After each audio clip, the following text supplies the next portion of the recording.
When discussing the NFC South in 2021, it of course starts with Tom Brady and the Bucs. Will they run it back? Will all 22 starters be equally as good, if not better, than they were last year? And will Tom Brady win an 8th ring at the end of the 2021 season? Now, of course, as you guys know, this has been a series, and we discuss way more than just the top team in each division, and we are going to be breaking down each and every team in the NFC South today. And quite honestly, this was one of the most active divisions between 2020 and 2021, and there will be a lot of differences on the field for each and every team aside from Tampa because they are returning all 22 starters.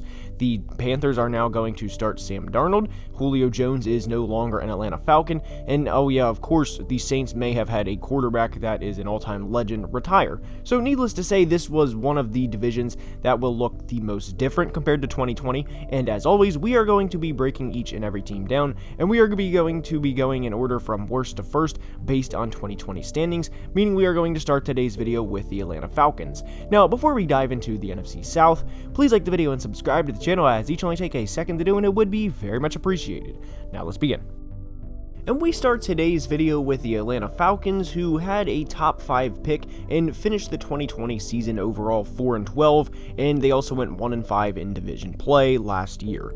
So I do want to say one thing quickly, and I am a big fan of Matt Ryan. I think at times he receives a lot of criticism, and I think a lot of it can be harsh and a little over the top at times, especially for how good of a player he's been for really most of his career. And one thing that I am going to reiterate this video, especially discussing the Falcons, is they did go 4-12 last year. That's obviously not a good record. That's winning 1 out of every 4 games, but they had 8 games that were 1-possession losses, including games against the Chiefs, the Bucs, the Justin Herbert-led Chargers, and the Saints. And needless to say, we obviously know about the onside kick against the Cowboys and obviously the collapse against the Bears. So taking Matt Ryan kind of out of the equation and more of the defense, especially in the Cowboys and the Bears games early in the year, and very quickly you see this was a team that all in all, record-wise, was bad. 4-12 is not good by any means, but really all in all was not all that far away from competing, and that is in a sense without Julio Jones for a lot of the year. Now, Julio ended up playing about half of the year last year is what it equaled out to be, but obviously his loss will look pretty significant when he's going to be putting up numbers for Tennessee this year, but I really don't think the Falcons are all in all that bad of a team when it comes down to it. Do they have good players? Yes, absolutely. Are they below average at some other positions? Again, yes, but a lot of other teams are too. Not every team has a number 1 corner, a number 1 receiver, and are just an elite team everywhere. That's why we have teams that pick in the top 5 routinely.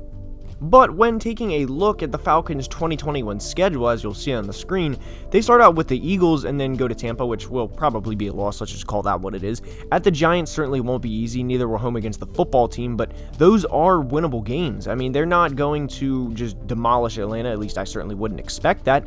And then they play the Jets in London. So to say Atlanta could start out 4-1 isn't exactly out of the question. Then they have a bye, and then they go to Miami after the bye. Again, that will be a tough one, but I do think it is a winnable game, especially if they get into his head early and get after him with a decent pass rush, whether that's by the blitz or whether they actually have legitimate pass rushers to be able to do so, and then play at home against Carolina. So to say this team could start out 6-1 is not exactly out of the question, given how many 1-possession losses they had last year. Again, this team was in games routinely in 2020. They just couldn't finish the job, and ironically, that is the main story of the Atlanta Falcons over the past 5 years. But looking at their 2021 season, I wouldn't be surprised if they are in the 6-win range. But again, looking at this schedule all in all, I also wouldn't be surprised if they're in the 10-11 win range and are competing for a playoff spot, because they could again very easily start out 6-1, and it wouldn't surprise me in the slightest. Now, do I think they will start out 6-1, beat at the Giants, home against the football team, and of course at the Dolphins? Probably not, but I do want to say, at least in the sake of the Atlanta Falcons fans, that it would not surprise me if they did. Next up is the Carolina Panthers, who, like the Atlanta Falcons, lost a lot of 1-possession games last year, 8 to be exact for the Panthers. They finished 5-11, and obviously if they won all of the games, it would have been 13-3. However, they did not, and I feel like that is the epitome of having Teddy Bridgewater as a quarterback. being in games, losing one possession games, and if you cover or bet NFL games, covering the spread most of the time, with the Panthers, that is. Now, looking forward to 2021, they will get a healthy Christian McCaffrey back this year, and not to say he's not going to contribute, because he obviously is. He is probably the best running back in the NFL, and he's definitely the best dual threat in terms of rushing and receiving. He will probably have 1,000 rushing yards and receiving yards in 2021, and will probably be the only player to do so. So, having said all of that, what does that mean for their record in 2021? Well, just being honest, they are still a pretty young team, and although Christian McCaffrey is a 5-year veteran, this being his 5th year, Sam Darnold is still young. I mean, he is only 24 years old. He's not a very old guy by any means, and of course, with Tom Brady and the Bucs in the division, I certainly don't expect the Panthers to win the NFC South in 2021. Let's get that clear. And to be honest, I don't expect them to make the playoffs, but when you hire a guy like Matt Rule and have a new GM, it is generally accepted as a rebuilding year. But what will look good for the Panthers is their first 3 games are versus the Jets, versus the Saints, and at the Texans on Thursday night. Now, I certainly don't think all 3 of those are unwinnable for them, and I think it is a very good possibility they start out 2-1 or 3-0, and after that is at Dallas and versus the Eagles, so they very easily could start out 4-1 and look good to start the 2021 season. Will they is another question, but I do think Sam Darnold will certainly thrive more in Carolina than what he did in New York.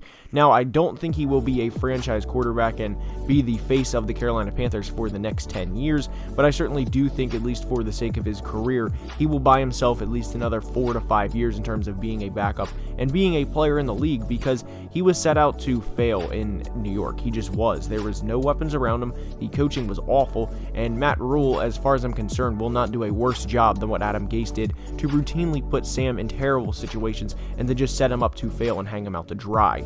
Now, again, I don't think he's going to be better than Cam Newton and Luke Kuechly, and just whenever you think of Carolina Panthers, and Julius Peppers for that matter, whenever you think of Carolina Panthers, you think of Sam Darnold, but I do think he can be a starter for them for at least this season, and if not the 2022 season as well. For the Panthers this year, I think they will be in the 5 to 8 win range. So technically, the Bucs did finish second in the division last year, but we are going to discuss the Saints first, pretty much because I think it's going to be quicker than discussing the Tampa Bay Buccaneers, and honestly, I'd rather leave them for last anyways. So with the Saints, it's going to be who is the starting quarterback, Taysom or Jameis? If I were a gambling man, I would place the money on Jameis. Jameis, the last full season he started, finished second in the NFL in passing touchdowns and led the NFL in passing yards. Now, obviously, if you are not a Jameis fan or if you are a Taysom Hill supporter, then you are going to immediately reply with, and rightfully so, might I add, that he led the league in interceptions by a mile, and that Jameis certainly did. But I think under the guidance of both Sean Payton and Drew Brees over the past year will certainly work out some of the kinks in Jameis's game, and to say the least, Bruce Arians' vertical passing attack didn't exactly favor Jameis at times, and because Jameis would just be forced to throw the ball deep down the field. Now, of course, there were certainly times where Jameis would just miss linebackers and just essentially throw it right to a linebacker on film. Obviously, that's not a good look for Jameis, but I do think he will end up being the starting quarterback for the Saints for at least the 2021 season. Regardless, even if it is Taysom, I certainly don't think that's going to take the outcome of this season out of the question for the Saints. Are they a good team? Yes. Are they an elite team? I do not think so personally. Will they be in contention for the playoffs? Again, yes, but I don't think they're going to win the division and host a playoff game like they did last year. I certainly don't think if they had Drew Brees in his final year, which was known to everyone that it was his final year, that they're going to all of a sudden with Jameis or Taysom win a Super Bowl this year. Not to say they're going to be a bad team, because I certainly don't think so, but I certainly do think this whole division outside of Tampa is kind of underrated in a sense, and it wouldn't surprise me if both Atlanta and New Orleans were competing for playoff spots. Now, I certainly don't think New Orleans, or really Atlanta for that matter, will be 2-15, 3-14 teams, because especially for New Orleans, even if the quarterback play is bad, their roster is still pretty talented, and I don't think Jameis or Taysom will be bottom 2 in the NFL and throw 10 touchdowns to 14 picks and just lose them games. Will they win games for them? Take over like Drew has done so many times over the past 15 years? Maybe on occasion, but I certainly don't think they're going to be a Super Bowl champion, and I definitely, again, don't think they're going to be a bottom 5 team picking the top 5 draft of the 2022 NFL NFL draft. So for the Saints this year, I think they are going to be in the 6 to 10 win range, and it wouldn't surprise me if the playoffs are in question for them, but it also wouldn't surprise me if they don't make the playoffs either. Now is the Tampa Bay Buccaneers, and to wrap all of the division series up with the defending champions is pretty fitting, honestly, and what I'm going to say probably isn't too far from what you've heard, but what I also want to reiterate is it's hard not to like the Buccaneers going into the 2021 season. Now, will they face struggles in 2021? Yes, I'm sure, but I also want to say heading into the year, they are not automatically the champions just because they have Tom Brady and they have all 22 starters returning from last year. They nearly lost to the Packers in the NFC Championship game, and they're not unbeatable. They did have losses last year.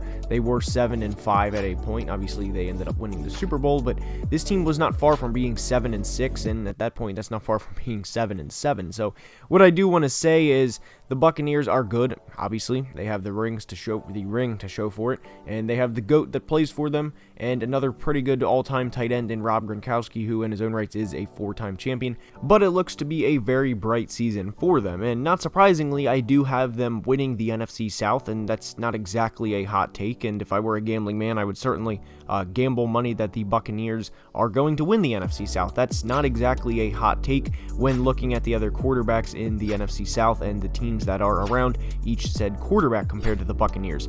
But one thing that will be in question is how will they play against teams from the NFC West if they have to go through one of them to go to the playoffs? Will they get a first-round bye, the only team in the NFC to get a first-round bye? And can they beat the Packers again? It's going to be tough for them to beat the Packers 3 times in 2 years, and not to say it can't be done, because I'm guessing it certainly can, but it's going to be tough for the Buccaneers to repeat. We haven't seen a repeat winner in almost 2 decades since the Patriots did it in 03 and 04, so don't automatically assume just because they have Tom Brady, they have all 22 starters returning, that they're automatically going to repeat as champions.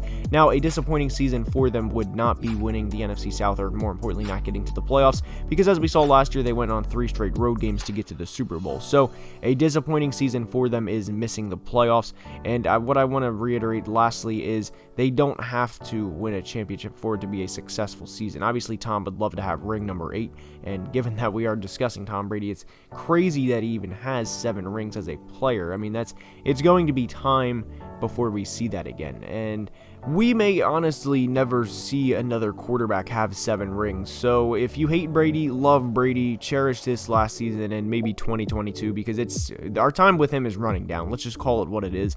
And anyways, to wrap up today's video, the division standings that I will have is 1 Tampa, 2, and this is tough after this because it could go any way. I'm going to go with New Orleans because I like the talent on the roster, 3 Atlanta, and 4 Carolina, although 2 through 4 would not surprise me if it went anyways. So anyways, that's all I have for today's video. I hope you guys enjoyed, and I hope you guys enjoyed the division series, and if you ever have a video suggestion, please suggest it, please comment below, and if you're still watching, please leave a like and subscribe to the channel. It would mean the world, and not to mention, it would help immensely with the YouTube algorithm in terms of getting the videos out there. So anyways, I hope you guys enjoyed today's video, and that's all I have. Until next time, love you guys, deuces, peace.